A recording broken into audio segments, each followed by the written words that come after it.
Great. Thanks so much for that wonderful introduction and reminder of COPI's origins. And it's such an important group and part of our sort of infrastructure and all collaborating on this really important transition worldwide that I really appreciate sort of having that stage set. I wanted to say hello through video, but I'm actually going to turn the video off just to be able to focus on the talking itself. So I'm going to do that now. So love the idea of launching this conversation, and I was really delighted when Carolyn reached out to me quite a number of weeks or months ago. At the time, I was still working for MIT. I've made a recent transition to the California Digital Library, so it's a nice opportunity to sort of reflect some examples from both institutions. It's also a nice opportunity to reflect on this topic at a moment when I think there's just been no time when the need for open access has been more transparent and more laid bare than in our current situation. So I think it's a really, really important time to be talking about this. So first, to set the stage, I want to be clear about what I mean when I'm talking about transformative agreements in the context of this conversation. Because that term is used in a variety of ways. So I'm using the ESAC definition, which talks about contracts for scholarly journals where the underlying business model is shifting from paywalled or tolled access to one that supports an open access business model through paying for open access publishing services. So to be clear, that doesn't necessarily mean, but it doesn't exclude a read and publish agreement or a publish and read agreement. It doesn't necessarily mean an agreement that's APC based. This transformative agreement could manifest any of many multiple pathways to open access, such as those articulated through the University of California, looking at the variety of ways to transform the whole global ecosystem towards openness and equitable openness. So what I'm hoping to cover today to launch a conversation with you all is to look at some examples of what's out there in terms of automatic deposit from MIT and from the University of California, to talk about some of the advantages of those services, to look at some of the considerations in play, and then look at the opportunities, and hopefully that will launch us into our question and answer kind of component to this. So as an element in an overall transformative agreement, automatic deposit can, I think, achieve a lot of our aims. Both MIT and the University of California have had fairly recent public declarations of a strategy to support and to focus on automatic deposit. For MIT, that comes from the MIT Framework for Publisher Contracts, which was released in October 2019. It was an outgrowth of a faculty and institute-wide open access task force. And one of the elements of that framework is specifically to engage in direct deposit into the institutional repository. The University of California has a declaration of rights and principles that came from, again, a faculty-led group, the UC Academic Senate. And in that case, it's been in existence since 2018 and talks about making UC authorship immediately available through automatic deposit or harvest. So I think the public declaration of the intention to focus on this is a very important factor in the environment in terms of what it looks like to negotiate with publishers and how you represent what the interests are of not just the library, but the campus and the faculty on the campus. So let's look at some of the advantages to start. Some of them may be self-evident. It certainly advances open access in the sense of the number of articles that are made available. And every article that's made openly available around the world is a win. So that's very important to just state right up front. I think very, very important is what Carolyn alluded to in the lead up to this, which is this avoids a burden on the author. As we know, our authors have difficulty finding the right version to post, and by the time their publication is available to be deposited in a repository, they're on to the next thing. So this is a way to avoid the burden and complexity of the authors having to scramble to do these kinds of deposits. To the extent that staff in the libraries are mediating deposits in any way or adding metadata to them, this reduces the staff resources required for that. This is a very efficient way to implement an open access policy. It's been a major effort at MIT to support the faculty open access policy and has gone a long way towards manifesting its aims. A great part about this is, as discussed in the initial definition of what a transformative agreement is, this strategy is compatible with the green model, with the gold model. It's compatible with thinking through how to have these multifaceted efforts that'll shift the whole system towards openness.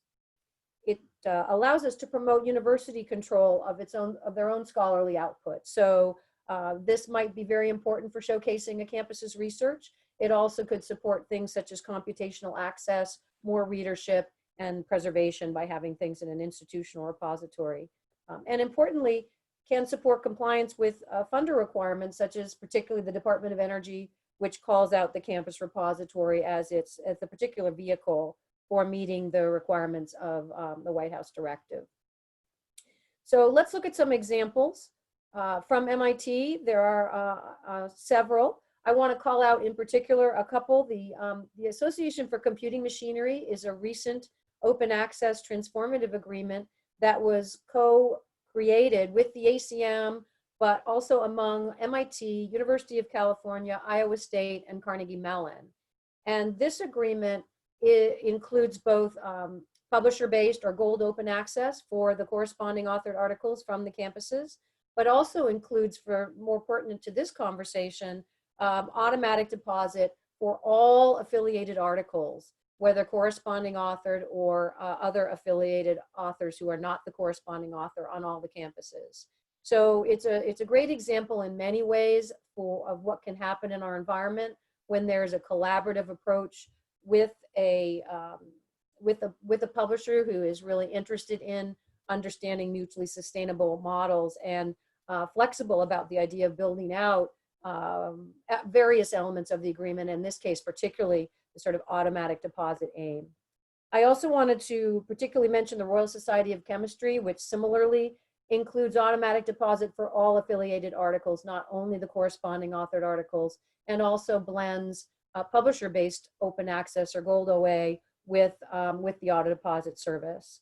And before moving on to some University of California examples, I wanted to highlight Springer as well. I think it's really important to reflect that all the players in our environment are engaged in experimentation, some more than others, but that it's a great opportunity for us to work with a wide range of publishers and find those partners that are willing to innovate, be flexible, look at mutual interests and sustainable models moving forward. And there's a very long-standing agreement between MIT and Springer around automatic deposit that's been truly a boon for open access for MIT authored articles.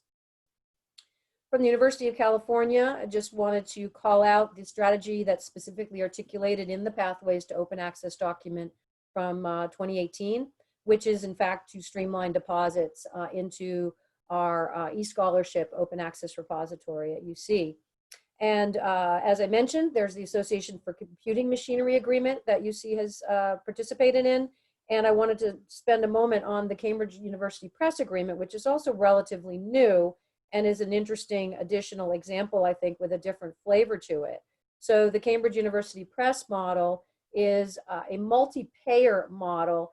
This is a model that's being experimented with at University of California, which, if you're not familiar with it, has the powerful idea of introducing library-based payments into the open access publishing model stream, but also providing the opportunity for researchers, when they have grant funds, to employ those as well, so that it makes for a potentially a more sustainable funding model for an APC-based approach to open access. And that's something that we're really experimenting with quite a lot at UC. What you'll see here is the way that auto deposit comes into this workflow is that authors are given the option to opt out of the open access transformative agreement, essentially, by saying that they want their article to be published closed. If that happens in the Cambridge University Press model and in the multi-payer model in general, the idea is that those articles will be auto-deposited into the repository in a manuscript form. So again, that's sort of an automatic deposit component of an overall transformative agreement. So those are examples, and as you can see, there's many successful demonstrations of how this can work. I think there are also some considerations that we should be looking at from the library point of view, from the publisher point of view, from the author point of view. So to look at some of those, perhaps to state the obvious, you do have to have a repository available to you. And this is an important point when we think about what models will scale, what models are available to everyone. And you need to have an automatic submission capability. Some technical skills and bandwidth are needed, although it's fairly limited. And there are other considerations that arise. Unless you can structure certain kinds of arrangements, such as those I was just describing, you may not be able to get articles that are not the corresponding authored articles for your repository. And identifying which articles are applicable is challenging for both libraries and publishers. And there's also this element of looking at the overall principles that we all think will advance the entire environment. And when looking at principles that, for example, want immediate OA and want Creative Commons licensing for all the opportunities for reuse and machine access and understanding of rights, for all the power of those principles may sometimes come into tension with the opportunity to do automatic deposit with its labor-saving devices opportunities, but coming into tension with those principles around Creative Commons licensing and embargoes, because publishers maybe want to introduce embargoes or may have concerns about certain CC licensing. So there's this sort of dynamic between different principles and aims that does need to be taken into consideration in any decision about what kind of models to invest in. Different campuses, different authors, different publishers have different views about making the final manuscript version available, whether that's just as good as or better than the final published version, whether that has risks to it or not.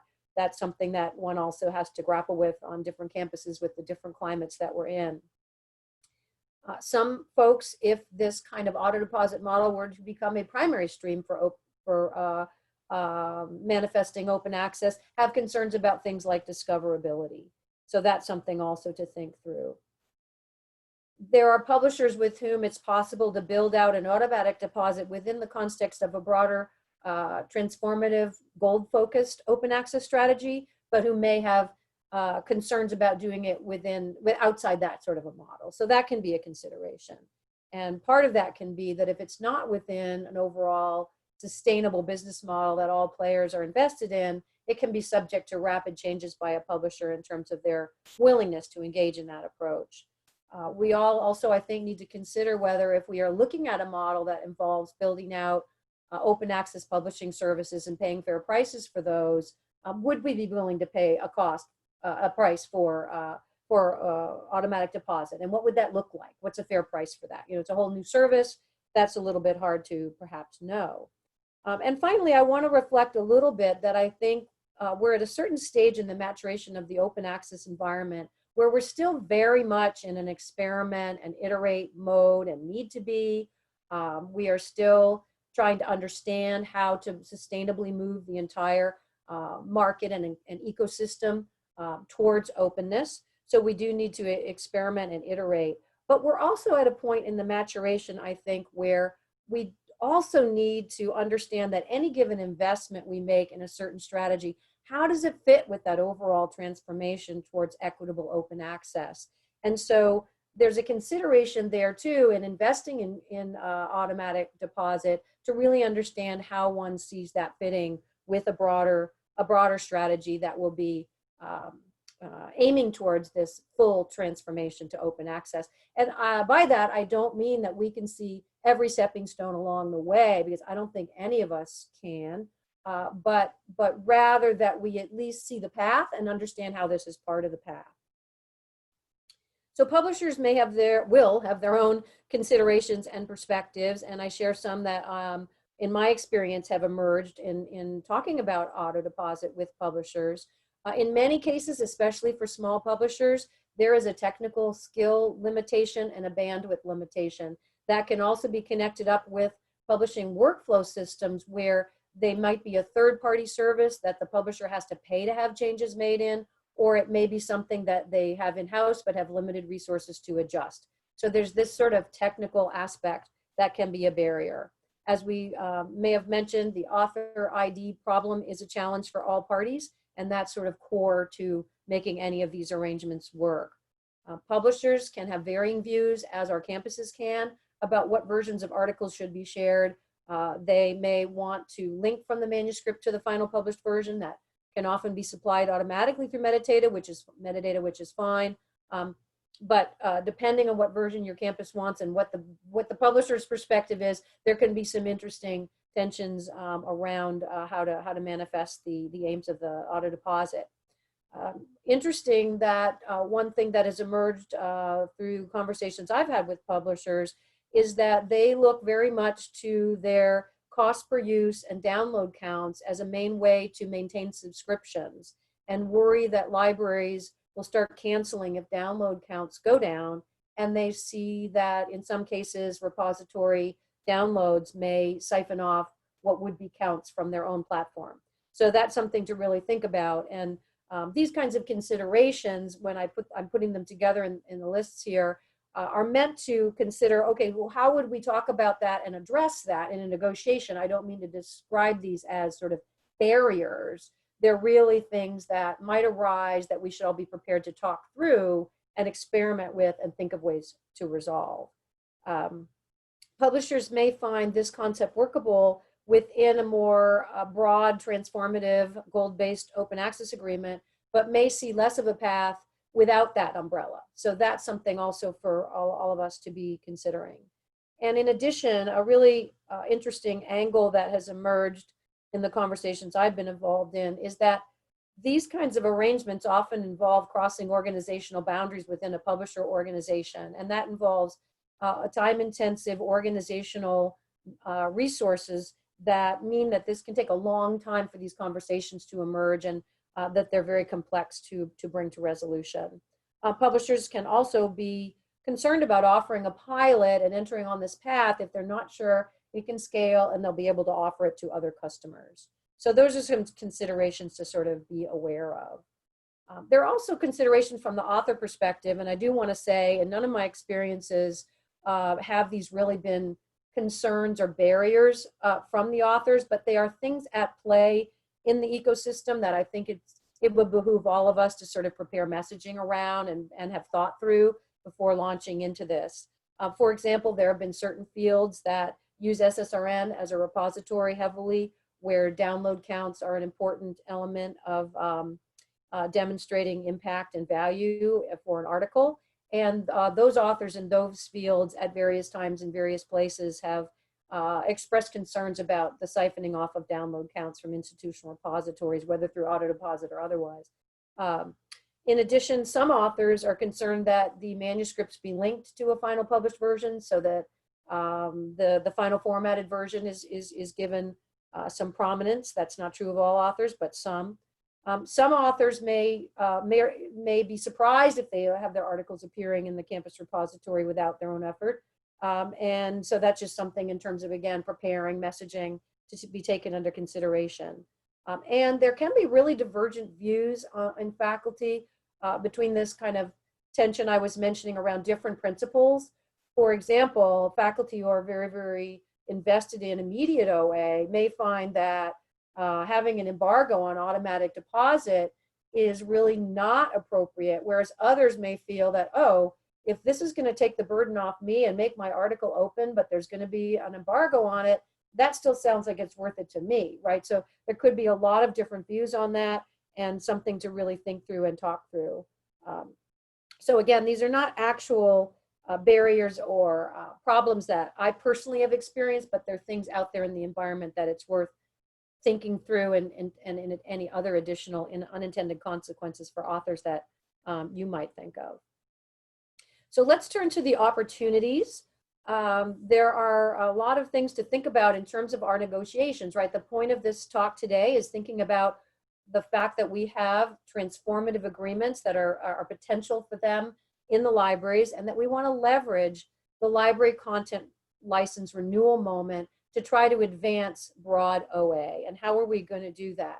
So some of the thoughts that I have to share with you today, and I'll be very interested in the discussion about others, is that one of the points of me bringing up the MIT and the University of California examples are to point to proven workflows and models and to this broad interest in automatic deposit, right? Because you don't want to be sitting at the table with a publisher and present something that sounds like or is a one-off.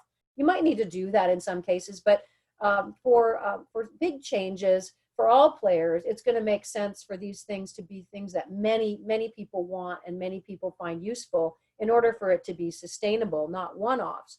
So to the extent that we can point to things that we know are working in the environment, that there are models out there, that I think can be very productive in a negotiation. And the important thing about the University of California and MIT examples are that there are endorsers of the statements that have been put out publicly, and it's possible to point to those with publishers and say, this is a broad phenomenon. This is not just us asking about this. You can also leverage your own local campus faculty policies, resolutions, and positions. I think that's really important too, so that it doesn't look like just a library kind of thing, but that's something that is coming from our researchers and our faculty. There is the real opportunity to link this to alignment with funder requirements, like the Department of Energy that I referenced, since that's something that we are all in our ecosystem sort of committed to meeting the obligations of. We can think about this no matter what kind of transformative agreement we might be working towards or which makes sense on our own campus, because it's a component that fits with a whole range of strategies.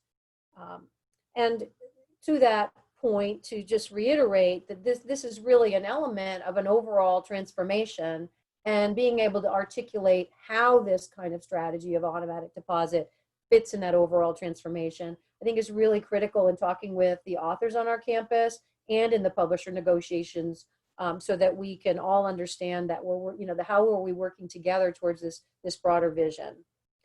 We do need to come to the table knowing what the technical solutions out there are.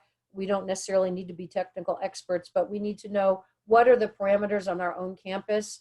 What would we be able to manage or not manage? What can we suggest to a publisher with varying ranges of technical capability? Those are things that it's really good to come into the conversations with.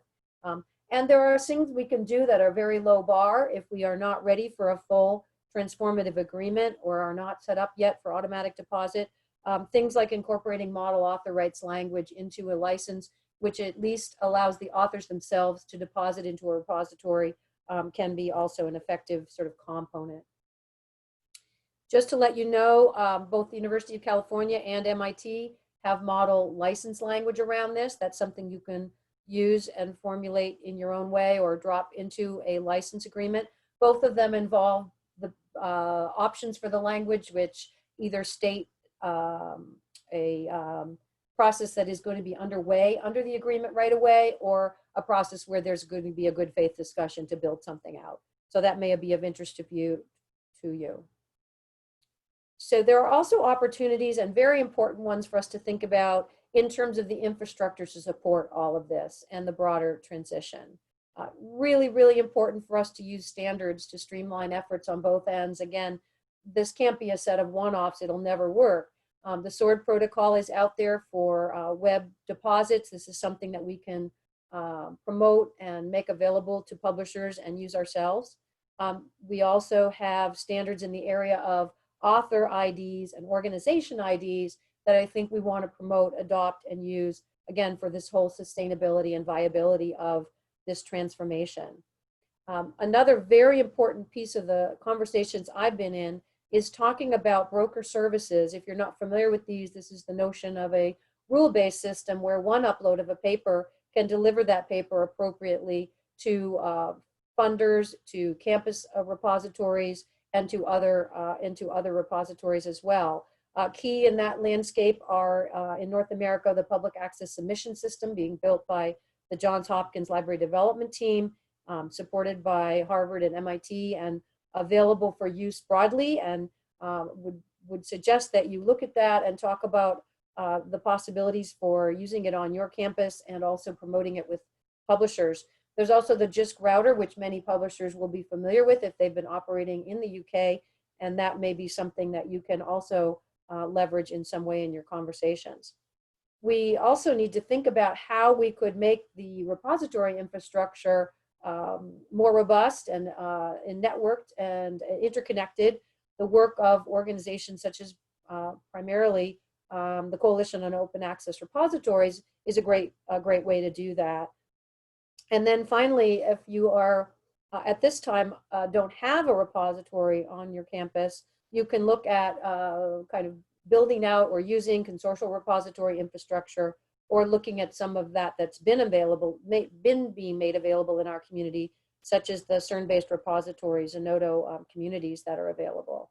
So this is really another aspect of things that we need to keep in consideration as to, with that broader aim of how is the whole market and whole ecosystem going to shift as a part of our strategy.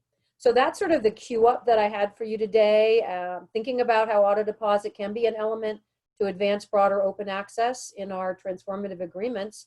And I'm really keen to hear what people have to say and what their experiences are and what questions they may have. Excellent, thank you, Ellen. Devin, do you want to bring some of the questions forward on chat? Yeah, I'd be happy to.